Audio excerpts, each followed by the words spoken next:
campanha para a manutenção do nosso grupo. Participe acessando nosso site.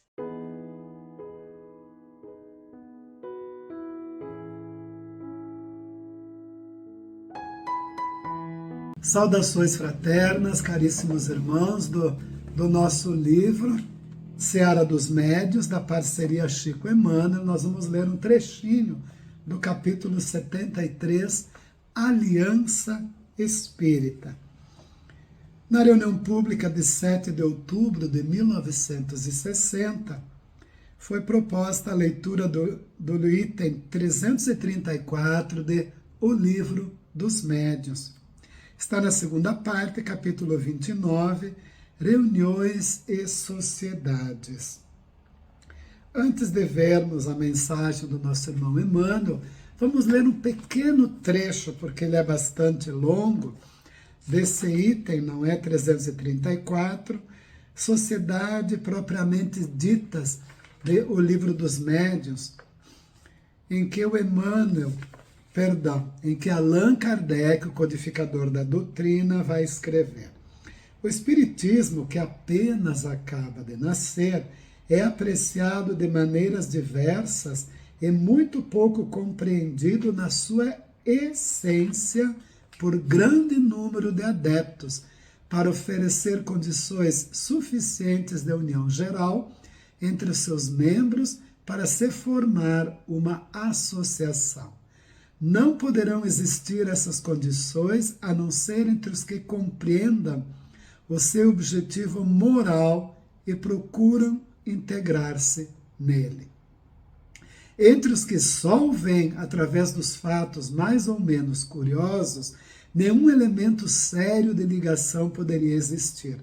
Colocando os fatos acima dos princípios, uma simples divergência de maneira de considerá-los provocaria a divisão. Só esse trechinho já dá para compreender o que o nosso irmão Allan Kardec, o bom senso encarnado, o professor Hippolyte Léon de Misard Rivaio, nos coloca. Não poderão existir condições de união a não ser entre os que compreendam o objetivo moral da doutrina e procuram integrar-se nele.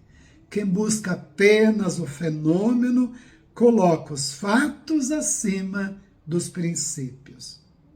E sempre que se coloca os fatos, qualquer divergência, qualquer melindre, já causa ruptura. Pensemos nisso, para poder compreender melhor. Agora vamos ver o que o nosso irmão Emmanuel nos diz a respeito. Aliando as sociedades espíritas para salvaguardar a pureza e a simplicidade dos nossos princípios, é forçoso considerar o imperativo da aproximação no campo de nós mesmos. De certo, ninguém pode exigir que o próximo pense com cabeça diversa da que possui. Cada viajante vê a paisagem da posição em que se coloca, e toda posição renova as perspectivas. União, desse modo, para nós, não significa imposição do recurso interpretativo, mas, acima de tudo, entendimento mútuo de nossas necessidades, com o serviço da cooperação atuante, a partir do respeito que devemos uns aos outros. Iniciemos assim a nossa edificação de concórdia, aposentando a lâmina da crítica. Zurzir os irmãos de luta é retalhar-lhes a própria alma, exaurindo-lhes as forças. Seu companheiro fala para o bem, ainda que sejam algumas frases por dia, estende-lhe concurso espontâneo para que enriqueça o próprio verbo. Se escreve para construir, ainda que seja uma página por ano, encoraja-lhe o esforço nobre. Se consagra energias no socorro aos doentes, ainda que seja uma vez por outra, incentiva-lhe o trabalho. Se consegue dar apenas migalha no culto da assistência aos que sofrem, auxilia-lhe o passo começante nas boas obras. Se vive afastado das próprias obrigações, ora por ele, em vez de açoitá-lo. E, se está em erro, ampara-lhe o esclarecimento, através da colaboração digna, lembrando que a azedia agrava a distância. Educarás ajudando e unirás compreendendo.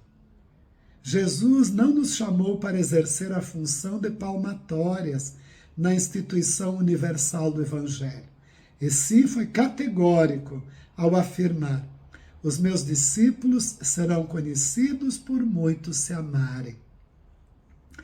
E Allan Kardec, explanando sobre a conveniência da multiplicação dos grupos espíritas, asseverou claramente no item 334 do capítulo 29 de O Livro dos Médiuns que esses grupos, correspondendo-se entre si, visitando-se, permutando observações, podem formar desde já o núcleo da grande família espírita que um dia consorciará todas as opiniões e reunirá os homens por um único sentimento, o da fraternidade, trazendo o cunho da caridade cristã.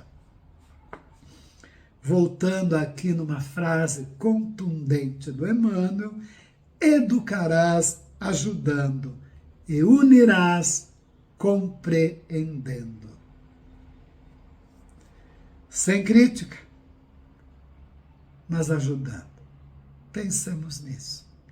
Que Jesus nos ilumine o raciocínio, a forma de compreender, de perceber os meios de que todos os nossos irmãos, o nosso próximo, aquele que está no caminho conosco, se utiliza para fazer o bem naquilo que lhe dá conta.